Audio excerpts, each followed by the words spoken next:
മൊയ്ന്ത ചുഴലിക്കാറ്റിൽ ആന്ധ്രാപ്രദേശിൽ 4 മരണം. വ്യാപക കൃഷിനാശം. കാറ്റ് കരയിൽ പ്രവേശിച്ചതോടെ ശക്തി കുറഞ്ഞ ചുഴലിക്കാറ്റ് ഒഡീഷ തീരത്തേക്ക് നീങ്ങുകയാണ്.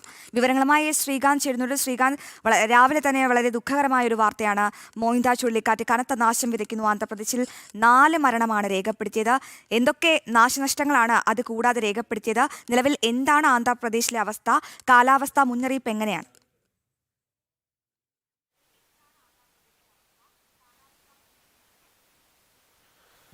അശ്വതി, ഈ മൊയ്ന്ത ചുഴലിക്കാറ്റ് വലിയ തോതിൽ നാശനഷ്ടം വരുത്തിയിട്ടുണ്ട്.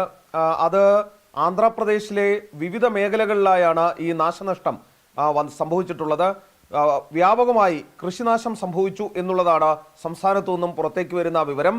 അതുമാത്രമല്ല, തമിഴ്നാട്ടിലും ഒഡീഷയിലും കനത്ത മഴ പെയ്യുന്നുണ്ട് ഈ മൊയ്ന്ത ചുഴലിക്കാറ്റിൻ്റെ ഫലമായി എന്നുള്ള വിവരം കൂടി പുറത്തു വരികയും ചെയ്യുന്നുണ്ട്. ഏറ്റവും ദാരുണമായ സംഭവം 4 മരണം ഇതിൽ സംഭവിച്ചിട്ടുണ്ട് ആന്ധ്രാപ്രദേശിൽ എന്നുള്ളതാണ്. അതേസമയം ആശ്വസിക്കാവുന്ന കാര്യം കൂടി വന്നിട്ടുണ്ട്. ഈ കരയിൽ പ്രവേശിച്ചതോടെ ഈ മൊയ്ന്ത ചുഴലിക്കാറ്റിൻ്റെ ശക്തി കുറഞ്ഞ് ചുഴലിക്കാറ്റ് ഇപ്പോൾ ഒഡീഷ തീരത്തേക്ക് നീങ്ങുന്നു എന്നുള്ളതാണ്. അതായത് ഭയപ്പെടേണ്ട സാഹചര്യം ഒഴിഞ്ഞിരിക്കുന്നു. അത് ചുഴലിക്കാറ്റിൻ്റെ ശക്തി കുറഞ്ഞിട്ടുണ്ട്. 4 മരണം ആന്ധ്രയിൽ സംഭവിച്ചു. കൃഷിനാശം സംഭവിച്ചു. അവിടെ വലിയ നാശനഷ്ടങ്ങൾ ഉണ്ടായിട്ടുണ്ട്. സ്വാഭാവികമായും ആന്ധ്രാപ്രദേശിന് അതിൻ്റെ ഈ ചുഴലിക്കാറ്റ് കഴിഞ്ഞതിന് ശേഷമുള്ള പുനരുദ്ധാരണ പ്രവർത്തനങ്ങളിലേക്കായിരിക്കും ഇനി കടക്കേണ്ടി വരിക. ഒഡീഷയെ സംബന്ധിച്ചിടത്തോളം വലിയ ഭയം വേണ്ട കനത്ത മഴയാണ് തൽക്കാലം ഈ ഒഡീഷയിലും തമിഴ്നാട്ടിലുമൊക്കെ തന്നെ ഉള്ളത്. പക്ഷേ ചുഴലിക്കാറ്റ് ആഞ്ഞടിക്കാനുള്ള സാധ്യത കുറവാണ് എന്നാണ് ഇപ്പോൾ വിലയിരുത്തുന്നത്. ശ്രീകാന്ത്, ഈ പ്രശ്നബാധിത മേഖലകളിൽ നിന്ന് അവിടെയുള്ള ആൾക്കാരെയൊക്കെ മാറ്റി പാർപ്പിച്ചിട്ടുണ്ടോ?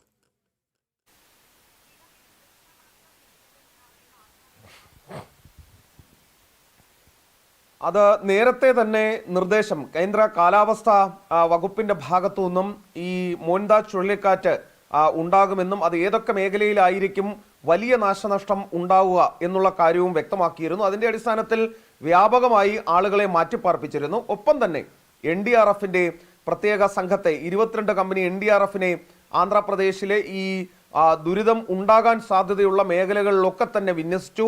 അതോടൊപ്പം സർക്കാരും അതിനുവേണ്ടിയുള്ള തയ്യാറെടുപ്പുകൾ വ്യാപകമായി തന്നെ നടത്തിയിരുന്നു. ഈ പരമാവധി മരണങ്ങൾ ഒഴിവാക്കുക എന്നത് തന്നെയായിരുന്നു സർക്കാർ പ്രാഥമികമായി ലക്ഷ്യമിട്ടത്.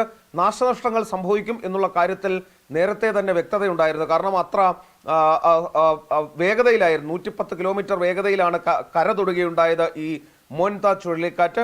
സ്വാഭാവികമായും നാശനഷ്ടങ്ങൾ സംഭവിച്ചു. അത് മറികടക്കുന്നതിനുള്ള ശ്രമങ്ങൾ ഇതിനോടകം ചന്ദ്രബാബു നായിഡു സർക്കാരിന്റെ നേതൃത്വത്തിൽ തുടങ്ങുകയും ചെയ്തിട്ടുണ്ട്. പക്ഷേ പ്രതീക്ഷിച്ചതിലും വലിയ നാശനഷ്ടം ഉണ്ടായിട്ടുണ്ട് എന്നാണ് മനസ്സിലാക്കുന്നത്. പക്ഷേ ഒഡീഷ തീരത്തേക്ക് ശക്തി കുറഞ്ഞാണ് ചുഴലിക്കാറ്റ് നീങ്ങുന്നത്. അതിനാൽ ഒഡീഷയിൽ വലിയ പ്രശ്നങ്ങൾക്കും ബുദ്ധിമുട്ടുകൾക്കുമുള്ള സാധ്യത കുറവുമാണ്. യെസ് ശ്രീകാന്ത്, നന്ദി.